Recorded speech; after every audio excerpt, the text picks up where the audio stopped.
सो बंगाल का ऐसा हाल जो लोगों की रूह कपा देने वाला है। ममता बनर्जी की इग्नोरेंस की वजह से crime cases are being dealt with. Is it dealt in a right way? There's another question on the same topic from Tanya Bhardwaj. Can we get that question? Ma'am, I'm from Presidency College, and you just spoke about goons and how you don't support them. Well, ma'am, the conduct of certain people like Mr. Madan Mitra and Orabul Islam, they have left a bad taste in the mouth for most of us. It has disturbed us, and people in power should be acting in a more responsible way, ma'am. I must tell you, you are a CPM cadre. This team, you only 50% here. Out of 50%, you tell me who are asking the question. There are so many things. No, there are so many things. These are the three issues. CPM and Maoist, they are working together. They are the Maoist cadre, I am telling you. We're coming to we them have with lots of other cadre. issues. This is wrong. I am not. I cannot reply the CPM question. They are the Maoist students. Even you can ask their all the details. I am sure they are asking the Maoist question and the CPM question. They are the CPM cadre. I am not going to give any reply. I'm just common student. That girl, sorry to say, you belong to CPM union event. SFI cadres you are. You are SFI cadres. These are university students. So what? University, there are so many universities. They have collected only selected. They have selected only from Maoist organization. No, I'm sorry. Okay. I cannot say. I have a prestige. No. Okay. I am not. Okay, this is a different. No. ऐसा भी हुआ है जो काफी भयावह है। आज TMC के कुछ नेता जो कि पास्ट में क्रिमिनल थे, बट वो नेता बन जाने के बाद ऐसी ऐसी चीजें जस्टिफाई कर रहे हैं जो अगर अपोजिशन के राज्य में होता तो प्रलय मच जाने वाला था। ये देखिए कुछ महीने पहले का वीडियो जहां पर एक आदमी जिसका नाम तजम्मुल इस्लाम है, उसके ऊपर already rape, murder, kidnapping, robbery ऐसे कितने केसेस हैं। देखिए खुले में एक सड़क पर एक औरत को पीट रहा है। वो सिर्फ पीट नहीं रहा है, एक झुंड बनाकर पीट रहा है। ये दूसरा वीडियो देखिए जहां पर एक बंगाल की एक स्कूल टीचर को सबके सामने रस्सी से घसीट कर पीटा जा रहा है क्योंकि उनकी जमीन हड़पी जा रही थी। ये तो कुछ भी नहीं है। बंगाल में एक नेता की मौत का बदला लेने के लिए 6 औरतों और एक बच्चों को जिंदा जला दिया गया था।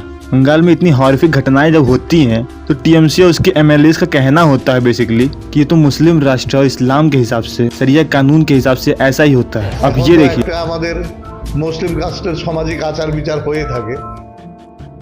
आप सोच रहे हैं ये क्या बकवास है।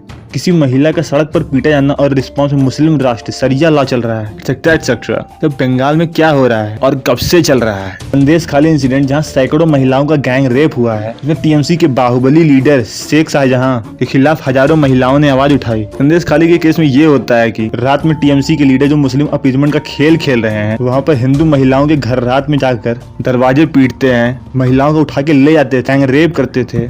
लोग टीएमसी और उनके गुंडों के डर से खामोश रहते थे। इतना ही नहीं, पिछले साल 8 जुलाई वेस्ट बंगाल के पंचायत इलेक्शन में पिछले साल क्या हुआ था, टीएमसी के गुंडे पोलिंग बूथ को कैप्चर करके बैलेट बॉक्स को ही उठाकर भाग रहे थे। कहीं बॉक्स को जला दिया गया तो कहीं बॉम्ब ब्लास्ट कर दिया। ये देखिए इस इंसान को, इसका नाम है बशीर मौला, टीएमसी लीडर है जिसे अरेस्ट किया जा रहा था क्योंकि वो पिस्टल से लेफ्ट के अपोजिशन कैंडिडेट को नॉमिनेशन फॉर्म भरने से ही रोक रहा था। बंगाल में अगर गवर्नमेंट स्कीम का आपको लाभ भी लेना है तो आपको टीएमसी का सपोर्टर होना पड़ेगा। टीएमसी के लीडर्स को पता चला कि आप बीजेपी के सपोर्टर्स हैं या अदर पार्टीज के सपोर्टर्स हैं तो आपको उसका लाभ नहीं मिलने वाला है। और उसी हमीदुल रहमान जिसने बंगाल को मुस्लिम राष्ट्र घोषित किया था, वो कैसे लोगों को धमका रहा है कि टीएमसी को ही वोट देना, नहीं तो तुम नहीं जानते कि तुम्हारे साथ क्या होने वाला। 26 तारीख पर्यন্ত থাকবে, তারপরে আমাদের এই ফোর্সের সঙ্গে থাকতে হবে। মূল্যবান ভোটগুলো নষ্ট করবেন না। बंगाल के ही एक जर्नलिस्ट अमित माली, जिसका ये मानना है कि मुस्लिम वोट बैंक अपीजमेंट की वजह से इस तरह से डेमोग्राफी बंगाल में चेंज हो रही है, इस तरीके से ऐसा रैकेट चल रहा है कि इसे आप सोचकर दंग रह जाएंगे। ममता दीदी के आने के बाद ऐसे ऐसे वायलेंस हुए हैं, जैसे दिगंगा में वायलेंस 2011 में हुआ था, 2013 में कैनिंग के नोलिया खाली इलाके में यहाँ पे 300 हिंदुओं का घर जला दिया गया, इवन हिंदू मंदिर को भी जला दिया गया था। ये बहुत बड़ी बात है। 2016 में धूलागढ़ में वायलेंस हुआ था, 2017 में भदुरिया में वायलेंस हुआ था। इन सारे दंगों में क्या हुआ है इसे अमित माली जैसे रिपोर्टर्स ने अपनी आंखों से देखा है। बंगाली डेमोग्राफी में जैसे Murshidabad, Moldova, south Dinajpur, north Dinajpur, Bangladeshi border district जो कि पहले हिंदू मेजॉरिटी में थे बट अब मुस्लिम डोमिनेटेड हैं, और इन्हीं मुस्लिम वोट की वजह से टीएमसी सालों से जीतती आई है। इवन नोलिया खाली में 2013 में एक मर्डर हुआ मुसलमानों के द्वारा। आप इसे जाके इंटरनेट पे सर्च करो, जहाँ पे मैंने बताया था कि 300 हिंदुओं का घर जला था। तो आपको पता चलेगा किस हद तक वहाँ पे क्रूरता हो रही है। ममता बनर्जी ने बंगाल को पूरा कम्युनिस्ट राज बना दिया है। लैंग्वेज बैरियर की वजह से वहाँ से कोई खबर बाहर नहीं आती है और ज्यादातर लेफ्टिस्टों की हिपोक्रेसी की वजह से लोग ऐसे मुद्दों को जल्दी से दबाते हैं। वहाँ पे हुआ कुछ ऐसा था कि नोलिया खाली में एक सड़क पर एक मुस्लिम की लाश मिली, तो ट्रकों में भर भर के मुस्लिम नोलिया खाली इलाके में गए, एक लाइन से जलाना शुरू कर दिया। कितनों का रेप किया ये पता नहीं, लेकिन 300 से ज्यादा घर जले थे। रास्ते में ही पुलिस प्रशासन सब थे, सब शांत थे। घर जला दिया गया।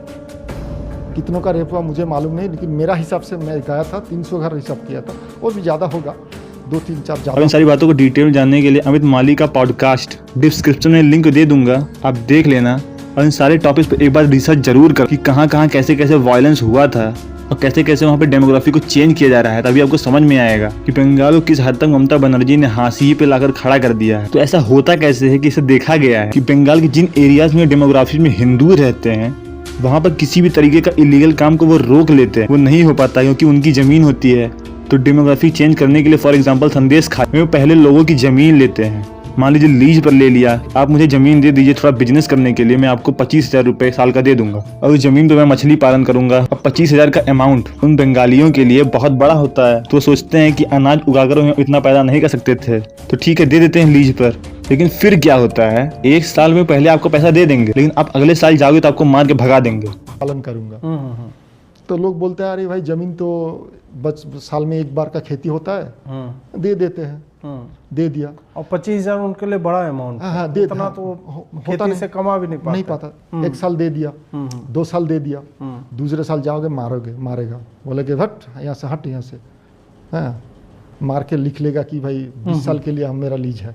ऐसे कर करके पूरा आप संदेश खाली और जो पास में जो सरबेड़िया बोला, आपको बासंती बोला, चौड़ा विद्या बोला, आप गांव में जाएंगे ना, जिधर आपका नजर जाएगा मछली पालन का भेड़ी दिखेगा आपको। खेत में मछली पालन हो रहा है। हाँ, खेत में ड्रेजर से मिट्टी उठा ले या फिर उसमें समुद्र से खारा पानी दे दिया, उसमें मछली पालन चल रहा है। जिधर नजर जाए आपको हजारों बीघा। फिर क्या हुआ, जमीन तो उसको मिला नहीं, पैसे भी नहीं मिल रहे वहाँ से, तो लोग क्या करते हैं, दूसरी स्टेट में काम करने जाते हैं। बीबी जो वहाँ का हिंदू SC ST है, वो अब बाहर निकल के कहीं और जाएगा काम करने के लिए। उसका घर में अगर किसी जगह पे आप देखेंगे 70% जो युवा है उसका अब एरिया में नहीं दिखेगा आपको, हिंदू का युवा। मतलब इसी कारण एक आप कंटिन्यू कीजिएगा इस बात को। डेमोग्राफी में हाँ, तो 70% युवा बाहर चला गया।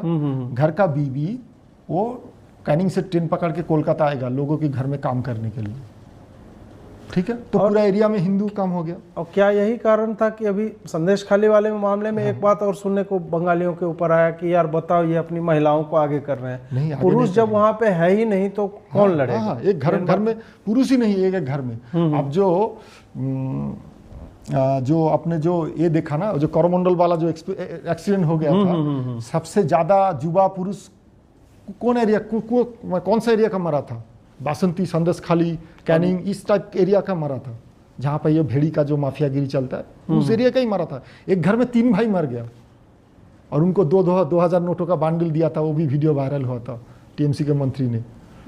एक घर में 3 भाई मर गया, तीनों का बीबी घर में था, 3 भाई मर गया, वो आंध्र प्रदेश जा रहा था काम करने। तो ऐसे करके पूरा हिंदू खाली हो गया, पूरा मुस्लिम संख्या बढ़ गया। और इस मॉडल से चालाकी से हिंदू बहुल इलाके में जबरदस्ती गरीबों का फायदा उठाकर लोगों पर अत्याचार, महिलाओं का बलात्कार आसानी से हो जाता है। वहाँ की पुलिस से भी कोई आशा नहीं, तो मदद करने वाले भी लोग अगर नहीं हैं तो धीरे धीरे क्या होने वाला है, या तो लोग वहाँ को छोड़ के भाग जाएंगे, तो वो बर्बरता बर्दाश्त करते रहेंगे। तो इसी तरीके से हिंदू बहुल इलाकों को भी कितनी आसानी से वो मुस्लिम डोमिनेटेड बना देते हैं, जिससे धीरे धीरे डेमोग्राफी बदलने लगती है। और इसी तरीके से धीरे धीरे पूरा बंगाल इलीगल धंधों का हब बन सकता है, जैसे रेप, मर्डर, टेररिज्म, ड्रग्स। अगर इन सारी चीजों को ऐसे ही दबाया गया तो वो दिन दूर नहीं कि आतंकवाद जिसने पाकिस्तान को बुरी तरीके से शिकंजे में दबोच रखा है, वो सब बंगाल का, हमारे देश में बंगाल का अड्डा बन जाएगा।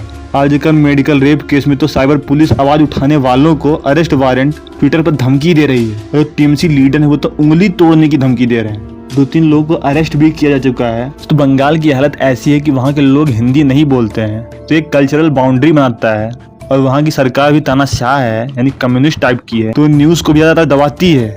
इसकी वजह से ऐसे बहुत सारे इंसिडेंट है जिससे आप अवेयर नहीं है। और बंगाल इंडिया से लगभग डिस्कनेक्ट है, इन कई केसेस में हमारी जिम्मेदारी भी है कि हम बंगाल में फिर से कम ऐसी गवर्नमेंट का गठन करें, लोगों के ऊपर हो रहे अत्याचार का न्याय दिला सकें। वहाँ लोग गरीब हैं, अनपढ़ हैं, डरे हुए हैं, लोगों को सख्त मदद की जरूरत है। उसमें मैं एक स्टूडेंट हूँ, मेरे पास फाइनेंशियल स्टेबिलिटी नहीं है। आप ज्वाइन बटन या फिर थैंक बटन दबा के मुझे फाइनेंशियली सपोर्ट कर सकते हैं। वीडियो पसंद आए तो वीडियो लाइक के चैनल को सब्सक्राइब करें। अभी के लिए इतना ही, बाय बाय।